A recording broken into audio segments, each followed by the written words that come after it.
they watching, I'ma make them sweat. Put your money down, place your bets. Degenerate, yeah, I'm a sicko. Who else gon' get you to the window? I know they watching, I'ma make them sweat. Put your money down, place your bets. Hey yo, welcome to Graybo's Giblets. We are out here dropping giblets for the people. I am your host, Denny One Time, and this is our NFL Week 3 episode. I'm joined by our kidneys / producer / head of IT, Ryan Fitz. Fitzy baby, how are you today? I'm great, coming off of a big win last night for the Niners. Go Niners. To start the year. Didn't get them beat the spread. So would you say the Niners are the best team in the NFL? Yeah, I would. I think them are the Eagles right now. Yeah. Okay. We actually have a special guest this week, Mr. Keith Harvey, aka the Counselor, joined us for our college football segment. And he's also going to stick around for the NFL segment. Keith, how are you feeling today? I feel great. I'm ready to talk about the league. The league. Let's go. So, because I've been texting Keith for 24 years about sports betting pretty much every weekend, both Fitz and I have a lot of words, phrases, sentence fragments that we just know he's going to use. So we've got a Keith bingo card. We used it for our college football segment. We don't have bingo yet. We're going to carry over Keith bingo into this segment. But Keith did say in our college segment, do. He likes to talk about teams being. He always says, I'm not a big hot guy. I'm a do guy. He said Irish. That's how he always calls affectionately his Notre Dame team. He said Coach Prime. He said letdown spot, and he said Sam Hartman. So I've got 2 across a lot of different ways. Do you have any 3 across yet, Fitz, for bingo? Yes. So you have a better path than I do. I do. Okay. So let's see if we can get there in the NFL segment. So let's start with segment 1, the board. Each of us are going to give 3 NFL line bets for the week. To recap, I am 3-3 overall. I did call the Colts doo-doo last week and took the Texans. I've lost with the Texans 2 weeks in a row. I'm just going to give you a heads up. I'm not going to do that anymore.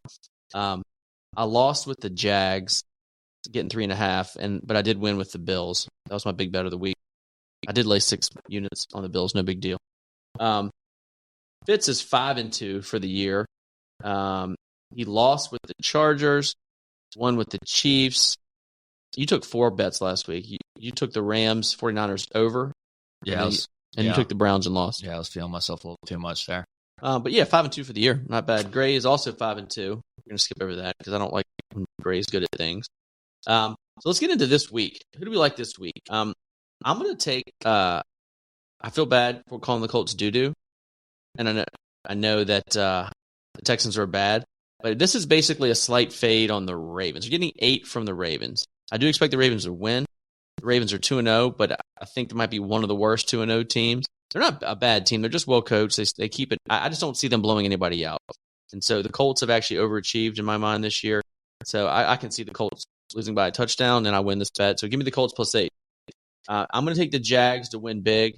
I'm just finally fading the Texans. I think I'm realizing that I've been wrong, that they are actually bad. And so if they burn me the other way this week, they'll really be dead to me.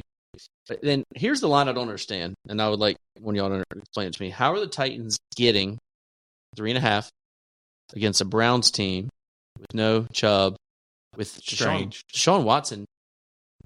I've been touting him all preseason. He's not looked good. He doesn't look like he doesn't look like he knows what he's doing. It's real scary. But how are they laying 3.5? So it's got to be a trap game. But I'll get trapped, I guess. Give me the Titans getting, and the Titans notoriously win or lose by a field goal. That's their thing. So why are they getting 3 and a hook? So I'm going to bet that before it changes. Those are my 3 bets of the week. Fitz, who do you like this week? Yeah, Titans 3 and a hook last week. That was my downfall. Chargers, like Gray said, they're your Chargers. So yeah, 5-2. I feel like I could literally be 7-0, but that's what every bettor says. What it could have shown. I thought the Chargers had that win. I thought the Browns, despite, this the first play of the game, right? And then fluky fumble to Watt. I was surprised Watt. That was his first career touchdown. Maybe I'm thinking of like his brother scoring all the time back in the day, but it just feels like TJ Watt would have a touchdown by now. So good for the Steelers. Yeah. I went. I usually don't like to do this. I went all favorites here. I'm going Eagles 4.5 on the road. I think they take care of business. I'm going to go back to the well. This one burned me in week 1. I still think the Bengals are good. They kind of always start off a little slow.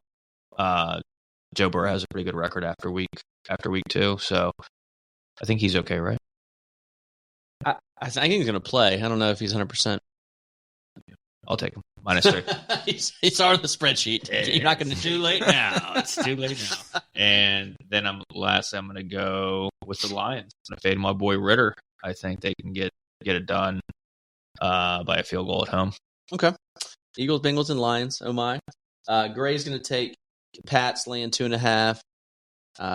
The Broncos, Mr. Wilson getting 6.5 on the road, and then the Bills laying 6. Yeah, I'm not big on the Broncos pick, but the only thing going for the Broncos this week, they have to win. I think we were talking about Survivor. They had to win last week too. That's true. 0-2 teams get desperate, and Sean Payton, I doubt has ever been 0-3 in his life. So that's why I'm scared of that one. But he's also taking the Bills -6.5. People are saying one of the worst coaching jobs in the history of the NFL. Sean Payton 3 weeks. Is that what Nathaniel Hackett said? That's what Nathaniel. Keith, who are you taking this week? So my nickname for Duke is Johnny Chalk. Chalk. Bingo card. Okay. So, and it's a little outdated, but back in the day, you should bet all favorites, period. And I hate to be on the same side traditionally as Duke, but when he takes a dog, Titans, that line doesn't. Usually when a line stinks in the NFL, I stay away from it.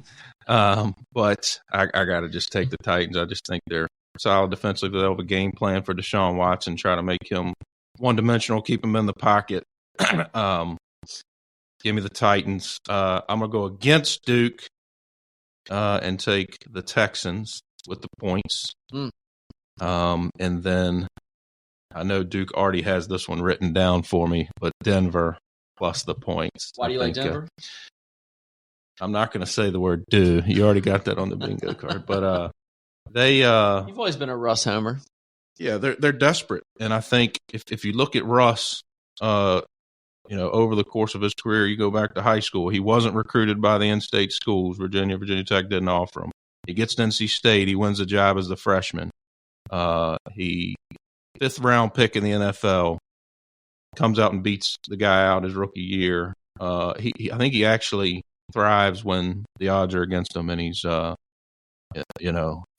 they're doubters. So I look for him to step up. He hadn't played too poorly. I mean, they've just found ways to lose. So I think 6.5 is just too much against a team. I think they're just two evenly matched teams. So I like the points. Do you think Coach Payton should just let him play?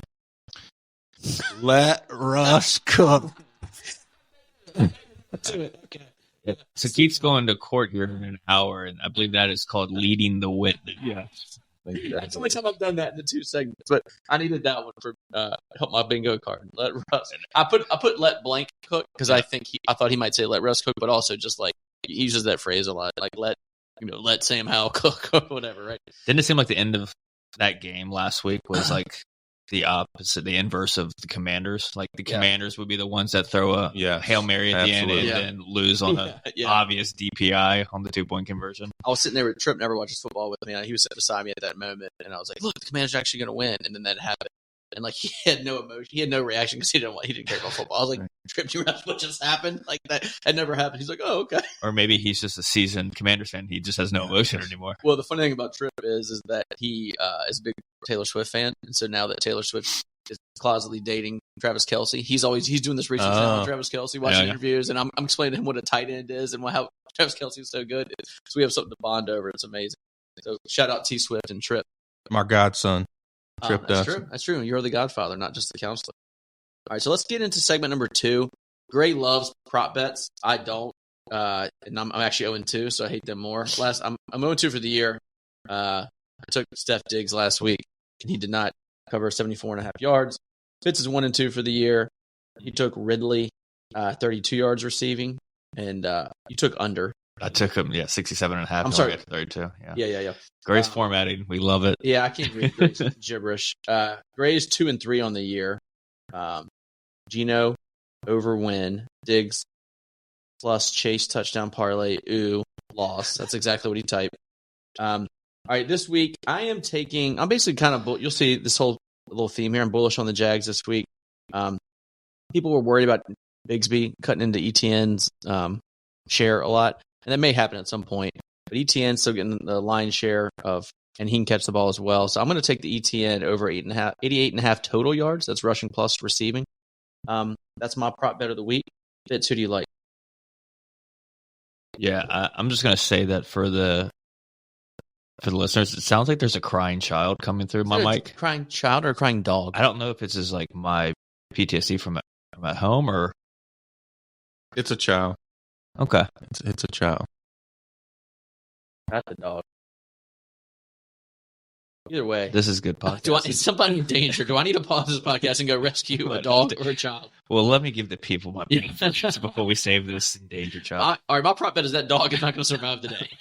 Under 1 day. Go ahead. Sorry. Yeah, I'm going to go Garrett Wilson, another receiver over. Actually, I took under last week. So over 47, so distracting. 47.5. They're playing the Patriots, who I know like to kind of shut down the number one guy, but I feel like they had that big explosive play last week against Dallas. I feel like he can find a way to get to 48 yards. Yeah, I'm just glad it's not vintage Don crying. Right. Yeah, it could be worse. Yeah, you think Garrett Wilson eventually got to get the ball. Like Zach Wilson, like one of the only things he could do, like in last year, was throw it to Garrett Wilson when he played. And Garrett Wilson needs to catch the ball for them to have a chance, and they're going to be behind. So I like it. Gray likes Kirk Cousins over 275 yards passing.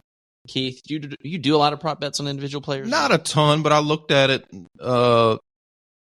I looked at it this morning actually, and I'm going to stick with the Deshaun Watson fade concept. So under two, that might be him beating that dog upstairs. Actually, that's unpopular. Under 230 yards passing. Under 230. Yeah.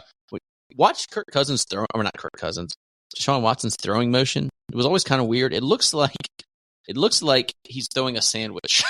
Like he's like holding the middle of the ball instead of like the hand towards the end of the ball. There's something very strange about his throwing motion. It's gotten weirder over the years. He likes throwing on the move. I heard a stat. Has the second worst passer rating in the NFL in the pocket, which doesn't surprise me. Somebody called him the 32nd best starting quarterback year to date, and then somebody argued and said he's the 33rd best year to date. And I've been Keith, before, you probably don't even know this, in the card world, his cards have been so have been down, obviously, for good reason. And I was a big proponent in the offseason of buying his card because it's so low, it could double and still be low. And so far, they haven't moved at all, even after a week 1 win over the Bengals. And he looked really bad last week. So I'm eating my foot so far. There's still hope, I think, but he needs to get it together. Not having Chubb is going to hurt the Browns a lot, obviously. All right, segment 3, daily fantasy picks for each position. I'm going to give you a stud somewhere in the middle range, and then a value pick, so a top tier, middle tier, low tier kind of pick. Keith is going to give you just people he likes in general, and Fitz is going to hide because he hates daily fantasy. So week 1 highs last week: Josh Allen, Rashad White, Puka, Devontae Adams, T. Higgins, and Drake London. Geno Smith, Saquon, Jaden Reed, all of those were pretty good for us. Our lows were T-Law, Ridley, Zay Jones, ETN, all the Jags. Jamar Chase, Burrow for the Bengals, Ingram stunk again for the Jags, and then Tyler Algier kind of came back a notch. All right, so this week, let's go to quarterbacks first. At the high end, I think you can make a case for Mahomes, but you can also save a bunch of money and take Tua. I'm just gonna, you don't have long to ride Tua before he gets another bump on the head. So 7,000 is pretty cheap. I like Geno in the mid range at 5,700, and then I didn't like many of the low end quarterbacks, but if you have to take one, assuming Minshew is going to start, looks like he is. Minshew's 5,100, and they're going to be behind, so I like him. Skipping Fitz, Keith, who do you like at the quarterback position? Agree with Mahomes at the top. Maybe Herbert. I don't know if you classify these as Jordan Love's still not getting. He has MVP numbers so far, but he's not priced that way. Right. Sam Howell, I think, looking for some big plays with the Commanders this week. Yeah, I like that. Gray likes Lamar at the top, Cousins in the middle, Pickett at the bottom. Let's head into running backs. So ETN at 6,900 versus the Texans. Talked about him earlier. I do think he's going to get the ball. I like his chances of getting in the end zone. Another guy, speaking of Tua, another Dolphin that might not play very much longer because he always gets hurt is Raheem Mostert versus Denver at 6,000. So especially if like storyline plays out like it should with the Dolphins being ahead and they might be feeding Mostert the ball in the second half and we get a late touchdown. And then finally on the cheap end, surprise from last week was Zach Moss. He got basically all the workload in the backfield. Expect him to probably do the same this week against Baltimore at 5,500. I see value there. Keith, who do you like running back? ETN. Yep. Jahmyr Gibbs with Montgomery out should get a lot of carries, a lot of touches. A.J. Dillon stepping in. And I don't know. We tried to ride Kelly last week as a running back, and that didn't pan out. But maybe give him one more shot. Yeah, in daily fantasy, the public tends to overreact to everything. Everybody was on him last week. He burned everybody last week, so he's still cheap and won't be as high owned this week, even though we probably should. In a game that figures to be the highest scoring game on the slate, I think you can play a lot of the Chargers and Vikings in that matchup. Speaking of that, so you get Gray's first. Gray likes Tony Pollard at the high end, Josh Jacobs, and he likes Kyron Williams as well. So receivers, towards the higher end, I like Keenan Allen at 7,600. He's not like at the top tier. Jerry Jeudy is around 6,500, kind of middle of the road against Miami.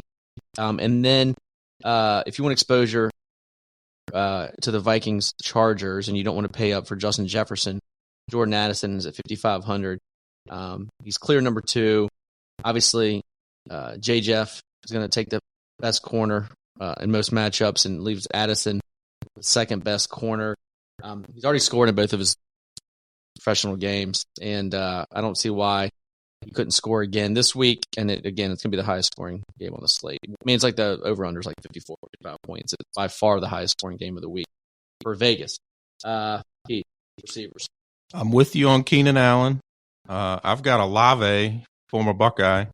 Dang. Thank you for that. Nico Collins.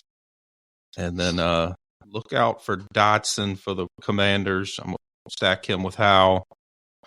Due for a big play. He's a big hitter. He might just win us a tournament this weekend. What do you think? We're due to bank one of those. All right. Gray likes Justin Jefferson. He's going to pay up for him. He likes Keenan Allen. So all three of us are on him. And he likes Georgie Pickens. I don't know if you saw George Pickens last week. He was the only kind of bright spot in that offense. And it's interesting seeing like Najee looks like he's running in quicksand, and Jalen Warren looks so fast.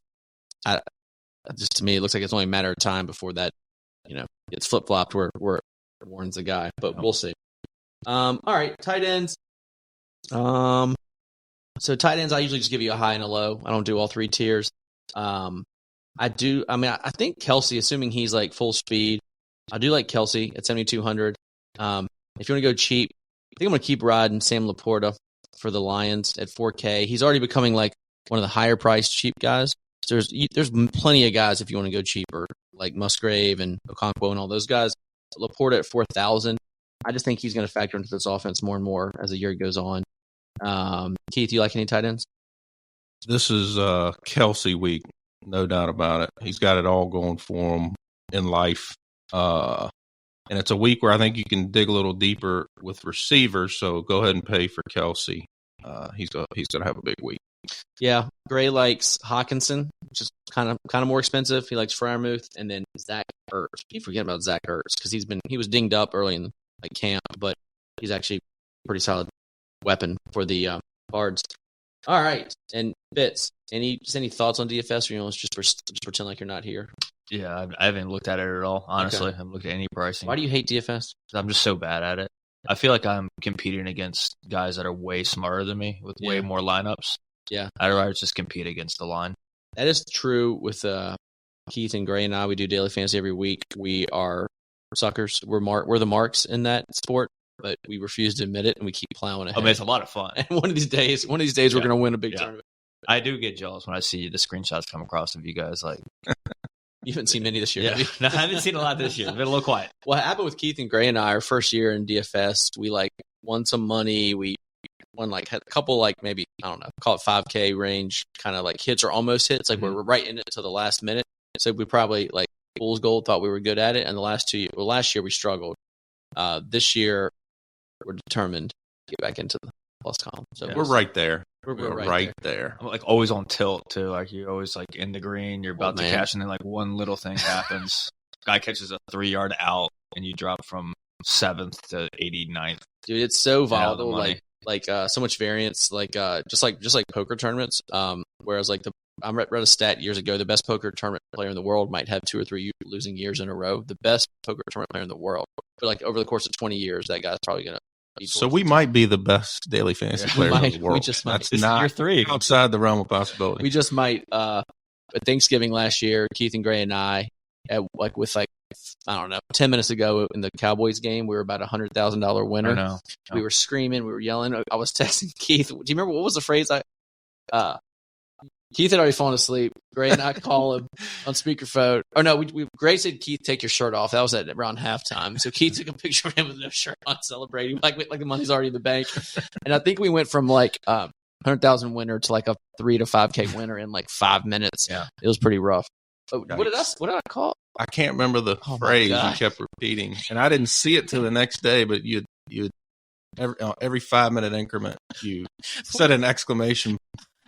I called you and you answered and you were asleep, and I screamed whatever I screamed, and you didn't even bother to say a word. You just hung up on me. Anyway, all right. That was DFS. Let's head into our locks of the week and our survivor pick. I am 1 for 1 on locks. The Bills did win me 6 units. Did I say that already? $6 million. I usually bet between half a unit and 3 units. That's my range. But I was just so sure of Josh Allen last week. So I'm 1. So good for me. Fitz is 1-1. He had the Bengals last week and lost. Gray's 2-0. He took the Titans, getting 3. Big win. Suck it, Fitz, is what Gray said to you here. So my survivor picks year to date, I've taken the Commanders and the Bills. This week, I'm going to take the Jags. There's obviously a couple obvious spots. The Niners already played, so we can't take them. But the Chiefs and the Cowboys are pretty obvious spots. 10-point plus faves. The Jags are laying 8.5. I just feel like I'm going to want to save the Cowboys and the Chiefs for later in the year, whereas the Jags, I'm less likely to have a spot I love. And so give me the Jags as my best bet, laying 8.5. And as my survivor pick. My only other option for best bet is the Titans getting 3.5. And I still may pivot to that. But for the sake of this podcast, the Jags is my bet. Fitz, survivor year to date. You've taken the Ravens and the Bills. Mm-hmm. What's your best bet of the week, and who's your survivor pick? Yes, I'm going to get Gray's out of the way real quick. Gray is taking the Patriots minus 2.5, and he's also taking the Jags in survivor. So that leads to my survivor pick. I was going to take the Jags, but I'm actually going to try to win it this week. So I'm going to fade you two. Okay. And I'm going to burn the Chiefs and hope that the Texans are going to be in that Texans game. Can pull this thing off, and this segment 4 is done after 3 weeks. Okay. And then my lock of the week, I'm going to go under in the Steelers and Raiders game, 43. I just don't trust really either one of those offenses. So I like them to keep that one. Just hope that the Steelers defense doesn't score 2 touchdowns. Yeah, exactly. Yeah. All right, Gray's taking Pats minus 2.5 as his lock. He's taking the Jags as his survivor. Keith, obviously you haven't had to take 2 games, so you can take whoever you want in survivor. But who's your survivor pick this week, and who's your best bet? Chiefs, pretty conservative, but Bears just don't look good, and Chiefs are too much. So that's your survivor pick. That's my survivor. And do you have a best bet of the week? I am going to. One of my flaws is once I establish a position on something, it's hard to make myself get off of that position, but I am doubling down, and I am going to hammer the Denver Broncos this week. Broncos, you're going to ride the Broncos? Did I hear a money line? Sure. Oh, sure. We'll mix that in. Let's go. Okay. He didn't say it. You said it. Just to be clear. It's fine. Okay. He gets credit if it hits, though. And he gets credit if it hits, but you don't get to mark that on your bingo card. They'll be part of my money line parlay. Okay, No question. there you go.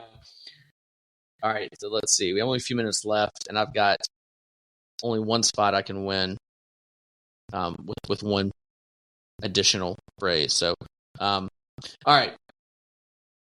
So you're taking the Broncos as your best bet. You're taking the Chiefs and your survivor. Last segment's on sports cards. Basically, who are we rooting for in the shop? Who are we buying, holding, and selling? So just some sports card news out there. This is a baseball take, not a football take, but Caminero just got pulled up. So if you've been holding Caminero, I would watch the market, more likely to spike this week. So take a gander at that. As far as cards go, man, I'm still rooting very hard for Josh Allen, Herbert, and Lamar. Those are the three guys we're kind of heavily invested in. Lamar's 2-0. I'm still waiting on him for like a kind of a breakout game to get people excited to actually sell his cards. Allen obviously had a good week last week. If he puts another couple of weeks together, I can see some value increase there. And then Herbert 0-2. He has not played bad. Like, it's not his fault that they're 0-2. But you're not going to sell the quarterback when he's 0-2. His card values are not going to be up. People are going to say things like Charger's going to Charger, which hurts his value when the public still thinks that he's in a bad spot, bad team, bad franchise that's never going to make a run at the playoffs. It just hurts his value, and I still put him in the top 3 or 5 quarterbacks in the league. So I'm rooting hard for him to overcome the odds there. Fitz, what are your thoughts on the card market? Yeah, Herbert definitely. I'm going to add Justin Fields to the list. We just picked up a really big card. Fields downtown, SGC 10. Mm-hmm. It's pretty sweet, but he's playing. He looks pretty bad. I hope we got it at depressed prices. I don't know. Probably. Okay. Probably not. So we need for that individual card, and then you brought up baseball, so I will too. Mariners. That's my team right now. They're going down the stretch of last 7-8 games. They got 2 series against the Rangers. We really need J-Rod to have a good series and get them to the playoffs. So we have a lot of J-Rod. We do. To go. We do. For what it's worth, I just took 2 baseball futures. I took the Braves, win it all at plus 320, and the Orioles at plus 700. Mm-hmm. So I'm rooting for one of those 2 teams to win it. Keith, any general thoughts? Sports card market? Can y'all get me in on some futures action? As soon as a Marvin Harrison Jr. card becomes available, I'm gonna be in line for that one. Yeah. And then more of a long shot. I don't think people view him as an NFL guy, but I do because I think he can manage an offense. Is Sam Hartman. Mm-hmm. But I'm riding y'all on the card action and starting to get the fever a little bit. So you would like it. So Keith, historically, any sports card with a college jersey on it, the values were way lower than like their first rookie card, like as a pro. And I think with more people like me and you getting into the card market, like when I say people like me and you, 40-year-old guys who grown up watching a lot of college sports, love pro sports too, don't get me wrong, but really love the college game. College cards are going to become that's a thing I'm bullish on. Your long college cards. Gotcha. Yeah. So like now, what's significant last year is Topps, which owns Bowman, got rights to put college name likeness on cards. Right. So they have like Bowman U Chrome cards are college guys, and you can get autos and whatever, and then you can get that's like their Bowman First, which is equivalent to a baseball player's Bowman First. Which in baseball, your Bowman First is your rookie. That's your chase. That's the card you chase that more than when they get called up. Gotcha. So you can get Marvin Harrison cards. You can get Sam Hartman cards. Sam Hartman, we have an option to buy this Bowman U Inception Sam Hartman to 5 from our guy Lefty at Sports Card Strategy. He's going to sell it, so I might just buy it just so Keith can PC it. It's an awake jersey though, so he can flip it to me. I like it. Yeah, but yeah, so but Drake May for whatever reason doesn't have a everybody's on Caleb Williams obviously on those cards, but Drake May, who might be the number 2 pick next year, doesn't have a Bowman U card yet, which is crazy. but he will next year. Sanders probably doesn't either. Shadur Sanders has like Onyx autos, and that's what like the Sports Car Strategy guys were on that 6 months ago. They bought them for $25. They've been unloading for $200 a piece. Like That's awesome. 7 or 8K, 7 or 8X increase, which is that's pretty good. I heard some guys talk. I didn't realize this. They like him as like the number 3 quarterback off the board. Yeah, in the draft, which I didn't realize he was that highly touted as. I mean, he's good. I'll love to hear Keith's thoughts on that side because it's gone from hype to actually him actually playing well. He's very good. He appears to be a good quarterback. What are your thoughts on that? I like him. He makes good decisions. He doesn't turn the ball over. But only caveat I would have, and I've been victim to this.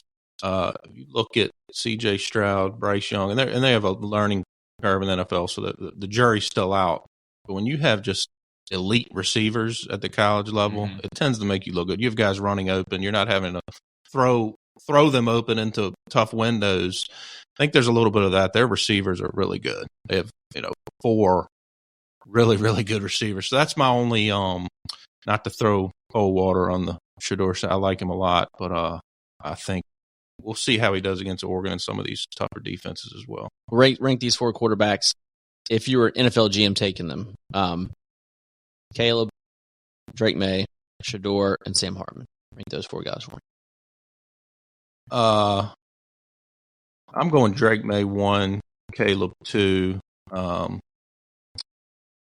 Sam Hartman's more proven, but if I don't study enough film, or if Sam Hartman, I don't even know what round he's projected to be. If Shedeur's projected first round, I can't in good faith put Hartman ahead of him. Yeah, it's like the idea, like, do you take like the proven winner, mature proven winner like a Sam Hartman over like a more athletic, more upside? Right. I think Hartman's a safe bet. But I think people view him that way, and I think he has a little more upside than people give him credit for. He's a pretty athletic guy. Yeah.